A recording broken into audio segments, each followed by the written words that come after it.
হয় আজি এই পবিত্ৰ ক্ষণত সুন্দৰমুখী ৰাইজৰ আতিথ্যত আৰু কোচ ৰাজবংশী ছাত্ৰ সন্থা তথা কোচ ৰাজবংশী সন্মিলনী উদ্যোগত আজি এই চিলাই দিৱস ভাগি আমি উদযাপন কৰিছোঁ আৰু এই পবিত্ৰ ক্ষণতে মই সদৌ অসমবাসীক আজি এই বীৰজনাৰ জন্ম জয়ন্তীত মই সকলোকে শ্ৰদ্ধা নিবেদন জনাইছোঁ আৰু এই কোচ ৰাজবংশী ছাত্ৰ সন্থা বা কোচ যিখিনি আমাৰ মানুহ আছে এই মানুহখিনিক যেন আগবাঢ়ি যায় তাৰে কামনা কৰিছোঁ আৰু কথাটো হ'ল এটা দুৰ্ভাগ্যজনক কথা খুব দুখ লাগিছে এটাই কথা যেতিয়াই আমাৰ এই কোচ ৰাজবংশী বীৰজনাক আমি পুজিব খোজোঁ তেতিয়াই কিন্তু আমাৰ পৰীক্ষা আহি পৰে কিন্তু মই শিক্ষা বিভাগৰ বিষয়ববীয়াক এটা কথা সুধিব বিচাৰিছোঁ অসম চৰকাৰক এটা কথা সুধিব বিচাৰিছোঁ যেন আমাৰ বীৰজনাৰ জন্ম জয়ন্তী পিছদিনাখনে আপোনালোকে পৰীক্ষা কিয় লয় হলে আগত লওক নহলে পিছত লওক এই কথাষাৰ দুৰ্ভাগ্যজনক কাৰণ কেলে আমি এই বীৰজনাক পুজিবৰ কাৰণে এটা অনুষ্ঠান পাতিবৰ কাৰণে আমি হাহাকাৰ কৰিবলগীয়া হয় আমাক চাউণ্ড বজাবলৈ নিদিয়ে হয় আমি কোনো শিক্ষাত বাধা দিব বিচৰা নাই কিন্তু হ'লেও আমাৰ বীৰজনাক আমি পুজিবই লাগিব জনগোষ্ঠী হিচাপে সেইটোৱে মই অসম চৰকাৰক অনুৰোধ জনাইছোঁ যেন আমাৰ বীৰজনাৰ জন্ম জয়ন্তী তাৰিখৰ আগে পিছে যেন আপোনালোকে কোনো ধৰণৰ পৰীক্ষা বা বেলেগ কাৰ্যসূচী নলয় তাৰ বাবে মই তেওঁলোকক অনুৰোধ জনাইছোঁ ধন্যবাদ আজি 515তম চিলাই দিৱসৰ শুভক্ষণত সকলো অসমবাসী ৰাইজলৈ আমি আন্তৰিক শ্ৰদ্ধা নিবেদন জ্ঞাপন কৰিছোঁ আজি আমি সদৌ কোচ ৰাজবংশী ছাত্ৰ সন্থাৰ সহযোগত সদৌ কোচ ৰাজবংশী সন্মিলনীৰ উদ্যোগত আমি সুন্দৰপুখুৰীত অঞ্চলত আমি এক উলহ মালহেৰে আমি চিলাই দিৱস আয়োজন কৰিছোঁ দিনজোৰা কাৰ্যসূচীৰে ৰাতিলৈ আমাৰ সাংস্কৃতিক অনুষ্ঠান আছে আমি এই মুহূৰ্তলৈকে আমাৰ অনুষ্ঠানটো সৰ্বাংগী সুন্দৰ হৈছে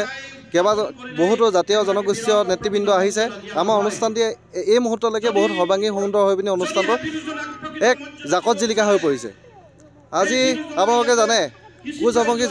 জনগোষ্ঠীটো হৈছে অসমৰ এক সৰ্ববৃহৎ জনগোষ্ঠীটোৰ চিলাৰাই হৈছে একমাত্ৰ এক প্ৰভাৱশালী সেনাপতি কিন্তু আমি দেখা পাইছোঁ এই অসম চৰকাৰখনে আমাৰ চিলাৰাইক যেনেকৈ তেখেতলোকে সন্মান জনাব লাগিছিলে তেনেকুৱা সন্মান জনোৱা আমাৰ পৰিলক্ষিত হোৱা নাই আমি আপোনালোকৰ মাধ্যমেৰে ইয়াৰ পৰা চৰকাৰী পক্ষক আমি অনুৰোধ জনাওঁ যে আপোনালোকে যে বাকীসকল বীৰৰ লগতে চিলাৰাইকো সমপৰ্যায়ৰ সন্মান আপোনালোকক জনাবলৈ অনুৰোধ জনাইছোঁ আৰু আমি কেইটামান কথা আপোনালোকৰ আগত ক'বলৈ আমি বাধ্য হৈছোঁ কিয়নো আমি দেখা পাইছোঁ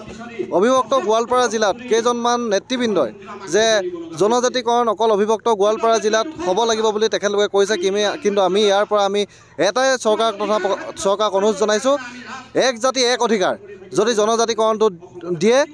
তেতিয়াহ'লে গোটেই অসমত থকা কোচ ৰাজবংশী ৰাইজক জনজাতিকৰণ দিয়ক অন্যথা কিন্তু আমি কোচ ৰাজবংশী ছাত্ৰ সন্থাৰ হাত সাৱটি বহি নাথাকিম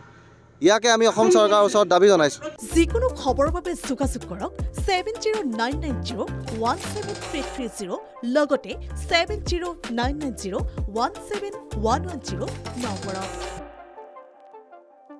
যিকোনো খবৰৰ বাবে যোগাযোগ কৰক 7099017330 লগতে 7099017110 নম্বৰত